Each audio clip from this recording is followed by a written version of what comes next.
शहर के पुराने हिस्से में एक बहुत ही पुरानी 3 मंजिला हवेली थी, जिसके बारे में सब कहते थे कि वहां से अक्सर रात को रोने की आवाजें आती हैं। लोग उसे काला मकान कहते थे और सालों से बंद पड़ा था।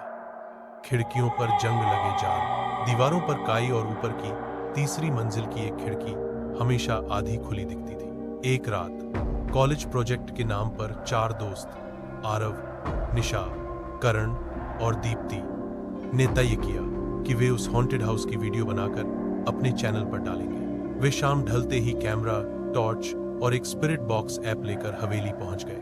गेट पर लटकता पुराना ताला खुला मिला, जैसे किसी ने अंदर से ही उसे बस दिखावे के लिए लगाया हो। अंदर घुसते ही उन्हें तेज सी सड़ी हुई नमी की गंध महसूस हुई। फर्श पर टूटे कांच, दीवारों पर बच्चों के पुराने खिलौने और कोनों में रखी लकड़ी की कुर्सियां उल्टी पड़ी थी, जैसे कोई घर कभी जल्दबाजी में छोड़ कर गया हो और समय ने बाकी सब निगल लिया हो। पहली मंजिल पर घूमते हुए करण ने मजाक में जोर से कहा, अगर यहाँ कोई भूत है तो एक आवाज तो करो।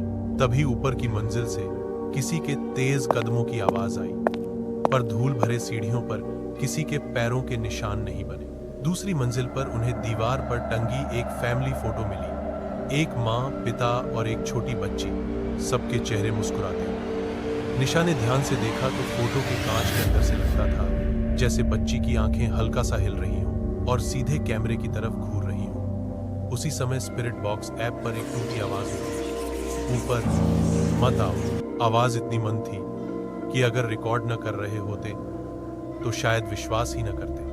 लेकिन असली डर तीसरी मंजिल पर था, जहां जाने से सबको मना किया गया था, क्योंकि वही हिस्सा सबसे ज्यादा खराब हालत में दिखता था। सीढ़ियां चरमराती थी, रेलिंग आधी टूटी हुई थी और ऊपर जाते जाते हवा अचानक बहुत ठंडी हो गई, जैसे किसी ने एग फुल कर दिया हो, जबकि पूरा घर खुला पड़ा था। तीसरी मंजिल के कॉरिडोर में सिर्फ एक ही दरवाजा बिल्कुल सही हालत में था। उस पर मोटे लाल पेंट से लिखा था, डोंट ओपन, बच्चे का कमरा। आरव ने कैमरा निशाना करके रिकॉर्डिंग चालू रखी और फुसफुसाया, अगर अभी पीछे मुड़ गए तो व्यूज नहीं आएंगे। निशा ने डरते हुए कहा, यही गलती हर मूवी में करते हैं लोग।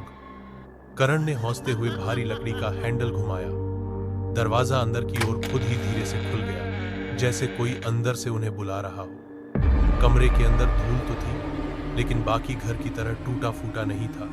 बीच में एक छोटा सा बेड, कोने में लकड़ी की गुड़ियाएं और छत से झूलती एक पुरानी झूला कुर्सी हल्के हल्के अपने आप झूल रही थी। दीप्ति ने नोटिस किया कि कमरे की एक दीवार पर बच्चों की ऊंचाई के बराबर तक छोटे छोटे हाथों के गहरे निशान बने हुए थे, जैसे किसी ने गीले रंग में बार बार हाथ पटके हो। स्पिरिट बॉक्स अचानक तेज आवाज में एक शब्द दोहराने लगा, रुको रुको रुको।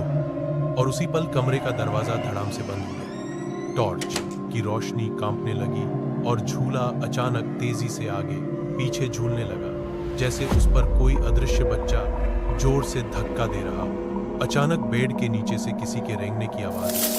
कैमरा अब भी रिकॉर्ड कर रहा था और फ्रेम में बेड के पास रखी गुड़िया धीरे धीरे अपना चेहरा उनकी तरफ घुमाने लगी। उसकी कांच जैसी आंखों में हल्की सफेद रोशनी चमकी और स्पिरिट बॉक्स पर एक नई आवाज आई, इस बार साफ और बच्चों जैसी, तुम भी यहीं रहो, मेरे साथ खेलो।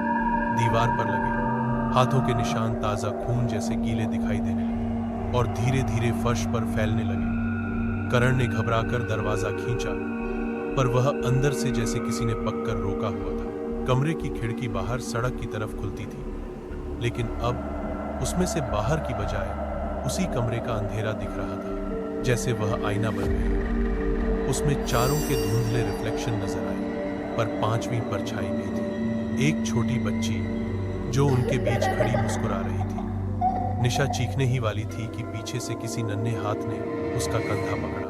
ठंडा बर्फ जैसा स्पर्श। उसने पलट कर देखा, वहीं फोटो वाली बच्ची खड़ी थी, वही सफेद फ्रॉक, वही रिबन, बस इस बार उसका चेहरा आधा जला हुआ और आंखें बिल्कुल काली। बच्ची ने फुसफुसाकर कहा, मम्मी, पापा चले गए, उन्होंने दरवाजा बाहर से बंद कर दिया था, अब तुम लोग नहीं जाओगे। और अगले ही पल सबकी टॉर्च एक साथ बंद हो गई। कुछ सेकंड बाद जो उन्हें घंटों जैसे लगे। दरवाजा धीरे धीरे अपने आप खुला। हवेली फिर से शांत थी, हवा सामान्य, झूला रुका हुआ, बेड सीधी हालत में। बाहर से देखने पर यह सिर्फ एक पुराना खाली कमरा लग रहा था। नीचे मोहल्ले के लोगों ने सिर्फ 3 दोस्तों को भागते हुए देखा, आरव, करण और दीप्ति। निशा कहीं नहीं थी।